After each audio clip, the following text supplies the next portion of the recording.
PNB को लेकर ये व्यू। एक और हमारे मेहमान जुड़ गए हैं रेलिगेयर ब्रोकिंग से अजीत मिश्रा। अजीत, बहुत शुक्रिया आपका समय देने के लिए। स्वागत है आपके टीनो स्वदेश पर।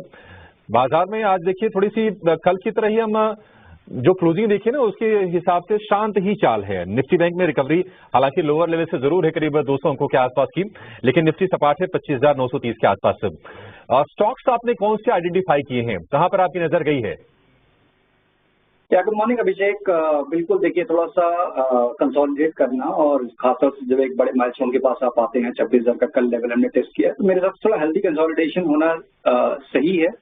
और अभी हाल फिलहाल में जब हमने तेजी भी देखी थी वो काफी स्ट्रांग थी 25,500 के ऊपर। जब भी आपने ब्रेक किया बहुत जल्दी आप 26,000 के लेवल के पास आ गए। तो मेरे हिसाब से थोड़ा सा इंडेक्स को कंसोलिडेट करना चाहिए यहाँ पे। बट अभी भी मुझे लगता है कि जिस तरीके से रोटेशनल बाइंग चल रही है अक्रॉस सेक्टर्स, तो पहले रेट सेंसिटिव अच्छे थे, कल मेटल्स में हमने देखा कि स्ट्रॉन्ग पोजीशनिंग बनी। मुझे लगता है कि आईटी में भी डाउन साइड जो है वो अब ऑलमोस्ट ओवर हो चुका है, तो एक दो दिन में आपको आईटी में भी रिकवरी देखने को मिलेगी। तो इंडेक्स में डाउन साइड गैप लगता है 25,800, जब तक आपका होल्ड हो रहा है तब तक बाय ऑन डेज आप मेंटेन करके चलिए। स्टॉक स्पेसिफिक बात करें तो देखिए, पहला नाम होगा एमएनएम फाइनेंस का। यहाँ पे अपने रिकॉर्ड हाइक बनने के बाद स्टॉक कंसोलिडेशन में है, बट इंडिकेशन ये है कि जल्दी ये कंसोलिडेशन एंड होगा विद अ पॉजिटिव ब्रेकआउट। तो यहाँ पे आप 325 के स्टॉप लॉस के साथ करीब 345 के टारगेट के लिए एमएनएम फाइनेंस को लॉन्ग कर सकते हैं। दूसरा नाम होगा टाटा पावर्स का। यहाँ पे भी देखिए कंसोलिडेशन रेंज ब्रेकआउट, वो भी काफी लंबे समय का कंसोलिडेशन, जो कि रिकॉर्ड हाइक के पास स्टॉक ऑलरेडी आ चुका है। मुझे लगता है कि जो एक पॉज और एक डिप देख रहे हैं अब इंटरमीडिएट, ये एक बाइंग अपॉर्चुनिटी है, तो यहाँ पे भी आप लॉन्ग कर सकते हैं 455 के स्टॉप लॉस के साथ 488 तक के पोजिशन टारगेट्स के लिए।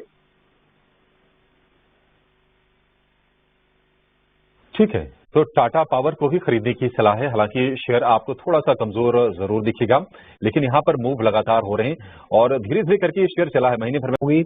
और पोजीशन के हिसाब से आप रोल ओवर भी चेक कर रहे होंगे और उन सब में ये भी जानना चाहेंगे कि आखिर करे क्या। बंधन बैंक में करीब 75% का रोल ओवर हो चुका है। अजीत सर जरा चेक करके बताइए क्या करें इसके अंदर, पोजीशन को बीटीएसटी रोल करना है कि नहीं करना है? देखिए जब दो बैंक्स आरबीएल और बंधन काफी लंबे टाइम से एक ट्रेंड, नेगेटिव ट्रेंड पकड़े हुए थे, जिसमें कि आरबीएल में तो सुधार हुआ कि जहां पे उसने वीकली और मंथली बेसिस पे अपने हायर लोज बनाने शुरू किए और हायर हाई बनाने शुरू किए, बट बंधन में वो अभी तक नहीं हो पाया है। तो मुझे लगता है कि जो अंडर परफॉर्मेंस हम देख रहे हैं वो स्ट्रगल कंटिन्यू रहेगा जब तक कि ये स्टॉक करीब 225 के ऊपर क्लोज नहीं करता है।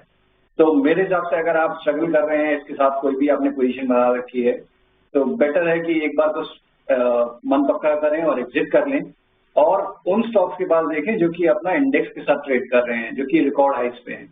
तो बैंकिंग में आपको बहुत सारी अपॉर्चुनिटीज दिख जाएंगी, जहाँ पे कोटक में एक फ्रेश पॉसिबिलिटी दिख रही है एक नए मूव की। आईसीआईसीआई एक्सिस ऑलरेडी अच्छा कर रहे हैं, एचडीएफसी आज भी रिकॉर्ड हाई पे है। तो मुझे लगता है कि शायद ये बेटर नाम होंगे in comparison to sticking with this. ठीक है, डन सर।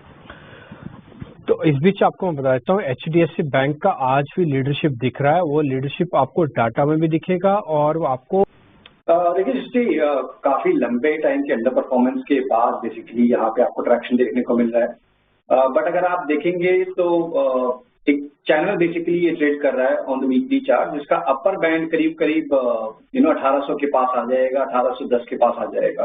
तो शायद उन लेवल्स के पास आपको एक पॉज नजर आए।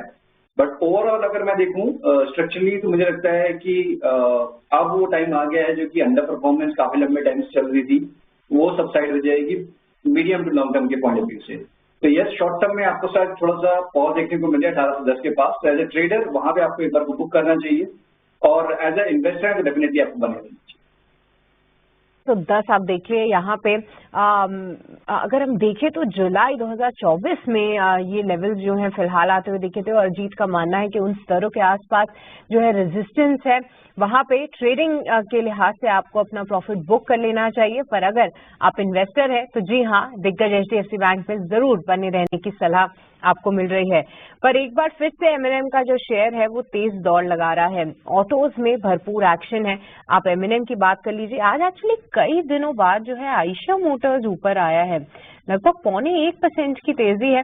एक बार अजीत इस पे भी आपका टेक जरूर लेना चाहेंगे, क्योंकि देखिए हम बजाज ऑटो 10,000 से हाईलाइट कर रहे हैं किस तरीके का ब्रेकआउट है, हमारे एक्सपर्ट्स भी उसको पसंद कर रहे थे। हीरो मोटोकॉर्प लगभग 5500 के आसपास से वो जो मूवमेंट था उसको हमने ट्रैक किया, ट्रिगर्स भी बताए कि क्या कुछ इसमें चल रहा है, क्यों स्टॉक में एक्साइटमेंट है। टीवीएस मोटर्स तो देखिए एक तरफा चाल दिखा ही रहा है, पर ऐसे में आयशा मोटर्स आपको कैसे दिख रहा है अजीत? काफी रेंज बाउंड है ये स्टॉक, बट क्या अब ये चलने के लिए तैयार है? क्या आपको पसंद आ रहा है इन स्तरों पे आयशा मोटर्स? देखिए इससे बिल्कुल जैसे आपने बताया कि बाकी सारे जो इसके पीयर ग्रुप स्टॉक्स हैं उनमें तो काफी स्ट्रॉन्ग ट्रैक्शन ऑलरेडी देखने को मिल चुका है और मिल भी रहा है, अभी भी वो कंटिन्यूड है। यहाँ पे थोड़ा सा मुझे लगता है कि द पेस ऑफ एडवांस वो काफी टाइम से एक सबड्यूड ही रहा है। तो बट बावजूद इसके मुझे लगता है कि पिछले 3-4 महीने का अगर आप ट्रेडिंग देखेंगे तो उसमें एक कंसोलिडेशन बेसिकली 5,000 से लेकर 4700 तक की एक रेंज आपको नजर आएगी, जिसका एक ब्रेकआउट अभी अटेम्प्ट हुआ था जहां से कि थोड़ा सा दोबारा से पुल बैक देखने को मिला है। बट अभी भी मुझे लगता है कि पॉसिबिलिटी है कि ये दोबारा से रीअटेम्प्ट करे ब्रेकआउट 5,000 के ऊपर और नेक्स्ट लेग में करीब 54-55 तक के लेवल्स आपको दिखा दे। तो अगर आप पोजिशनल ट्रेडर हैं डेफिनेटली आप अभी भी अटेम्प्ट कर सकते हैं 4800 के क्लोजिंग स्टॉप लॉस के साथ। जब भी आप 5,000 के ऊपर देखेंगे तब एक्चुअल मोमेंटम आएगा करीब 5400 के लिए। जरूर पसंद आ रहा है, पर 5,000 यानी मौजूदा स्पॉट लेवल से लगभग 90 रुपए के ऊपर अगर मूव आता है तो और भी तेज रफ्तार पकड़ सकता है, तो इस काउंटर को हम ट्रैक जरूर करें।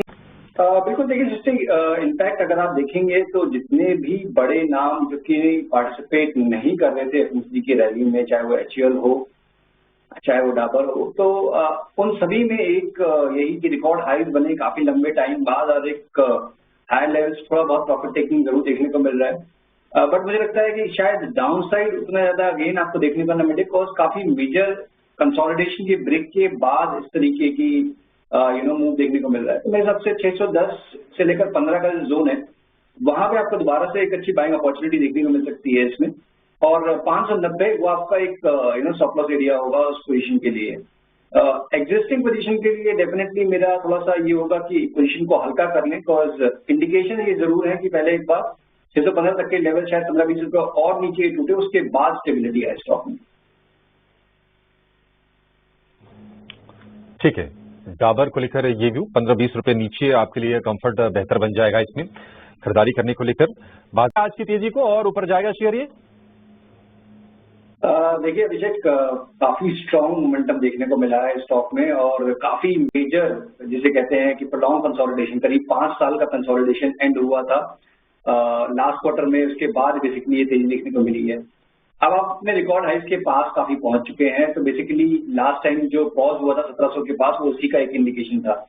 मुझे लगता है 1700 के पास जाके शायद दोबारा से थोड़ा सा ये स्टॉक थक सकता है, बट पोजिशनली अगर आप जैसे कि 1 से 2 महीने का व्यू है तब डेफिनेटली आप अटेम्प्ट कर सकते हैं यहाँ पे 1540 के क्लोजिंग स्टॉप लॉस के साथ कि ये इस बार जो अटेम्प्ट करेगा 1700 को ब्रेक करने का, तो शायद एक अटेम्प्ट थोड़ा बहुत कंसोलिडेट करके डेफिनेटली वो पार कर पाए और 1760 से लेकर 1800 तक के लेवल्स भी आपको दिखा दें।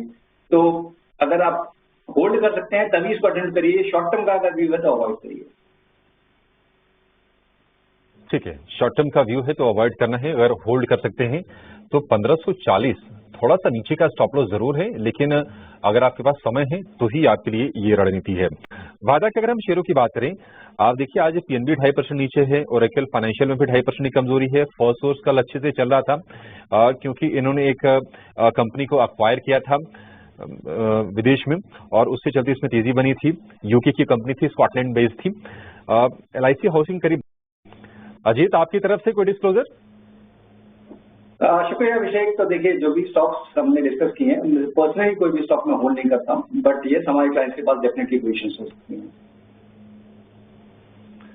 ठीक है, बहुत शुक्रिया आप दोनों का समय देने के लिए और तमाम स्टॉक्स पर हमारे व्यूअर्स के मन में जो भी सवाल है, जो भी प्रश्न है, उनके बिल्कुल जवाब देने के लिए अच्छे तरीके से। तो बाजार हम देख रहे हैं कि कंसोलिडेशन वाले फीस में एक साइडवेज कंसोलिडेशन हो रहा है। निफ्टी बिल्कुल सपाट है, निफ्टी बैंक में थोड़ी